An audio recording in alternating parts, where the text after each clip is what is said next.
మన ఇండిపెండెన్స్ వచ్చిన తర్వాత మరి government of India welfare government కదా. సో సంరక్షణ అన్నది మన ప్రాధాన్యత. ఫండమెంటల్ రైట్స్ విషయంలోనూ ఎంసీ మెహతా కేసు అనే కేసు ఉంటుంది. ఈ ఎంసీ మెహతా కేసుని తాజ్ ట్రెపీజియం కేసు అని కూడా అంటారు. ఈ తాజ్ ట్రెపీజియం కేసు లేదా MC Mehta case, MC Mehta ఆయన చాలా పాపులర్ ఎన్విరాన్మెంటల్ లాయర్ అనమాట.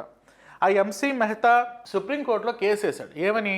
తాజ్మహల్ పొల్యూషన్ వలన క్షీణించిపోతూ ఉంది కాబట్టి తాజ్మహల్ చుట్టూ ఉండే లెదర్ ఇండస్ట్రీస్ ఉన్నాయో అవి పొల్యూషన్కి కారణమవుతున్నాయి కాబట్టి వాటిని మూసేయమని చెప్పి ఆర్డర్ ఇవ్వండి అని చెప్పి సుప్రీంకోర్టులో కేసు వేశాడు ఎంసీ మెహతా. ఆ సందర్భంలో సుప్రీంకోర్టు ఒక అంశాన్ని ప్రస్తావించింది, చాలా బ్యూటిఫుల్ అంశం. ఆర్టికల్ 21 ప్రకారం రైట్ టు లీవ్, జీవించడం అంటే ఎలా జీవించడం, ఎలా పడితే అలా, నాట్ మియర్ యానిమల్ ఎగ్జిస్టెన్స్ అని చెప్పింది. అంటే ఏదో ఒక జంతువు జీవించినట్లుగా ఎలాగోలాగా బ్రతికేయడం కాదు, ఆరోగ్యంగా ఆనందంగా హెల్దీగా బ్రతకడం అని దాని అర్థం అని చెప్పి సుప్రీంకోర్టు పేర్కొంది. అలా హెల్దీగా ఎలా బ్రతుకుతారు అంటే అన్పొల్యూటెడ్ ఎన్విరాన్మెంట్ కనుక ఉంటే అప్పుడు నువ్వు ఆరోగ్యంగా ఆనందంగా బ్రతుకుతావు. సో అన్పొల్యూటెడ్ ఎన్విరాన్మెంట్ అంటే దాని అర్థం ఏంటి? ఎన్విరాన్మెంట్ని రక్షించండి అని, ఎన్విరాన్మెంట్ని కలుషితం చేయొద్దు, ఎన్విరాన్మెంట్ని పాడు చేయొద్దు అని. ఎన్విరాన్మెంట్ని పాడు చేయొద్దు అంటే ఆటోమేటిక్గా దానిలో ఉండే స్పీషీస్ని కూడా పాడు చేయకూడదు, వాటిని డిస్టర్బ్ చేయకూడదు. సో అలా సుప్రీంకోర్టు జడ్జిమెంట్స్ ఫండమెంటల్ రైట్స్ విషయంలోనూ, అదేవిధంగా directive principles of the state policy విషయంలో కూడా,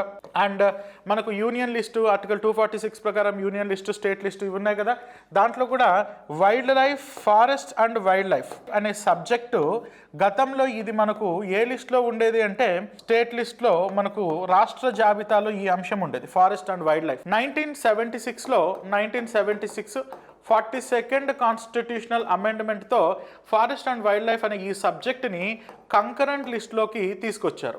ఎవరి టైంలో? ఇందిరాగాంధీ గారి టైంలో. ఎందుకు ఇందిరాగాంధీ గారి టైంలో ఇలా తీసుకొని వచ్చారు అంటే ఇందిరాగాంధీ గారు హర్సెల్ఫ్ ఈజ్ అన్ ఎన్విరాన్మెంటలిస్ట్. ఆవిడ ఒక పర్యావరణవేత్త.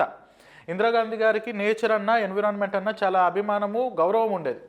అందుకని ఫారెస్ట్ అండ్ వైల్డ్ లైఫ్ అనే ఈ సబ్జెక్టు స్టేట్ లిస్ట్లో ఉంటే కాన్స్టిట్యూషన్లో దాన్ని తీసుకొని వచ్చి కంకరెంట్ లిస్ట్లో మార్చారు. కారణం ఏంటి? ఎందుకు మార్చాలి? మారిస్తే ఏమవుతుందంటే రాష్ట్ర జాబితాలో ఉన్నప్పుడు స్టేట్స్ దానిపైన లెజిస్లేషన్ చేసే అంత ఆర్థిక స్తోమత లేకపోతే లెజిస్లేషన్ చేయకుండా వదిలేస్తుంది. అప్పుడు వైల్డ్ లైఫ్ కన్సర్వ్ అవ్వదు, వైల్డ్ లైఫ్ అనేది క్షీణించిపోతుంది.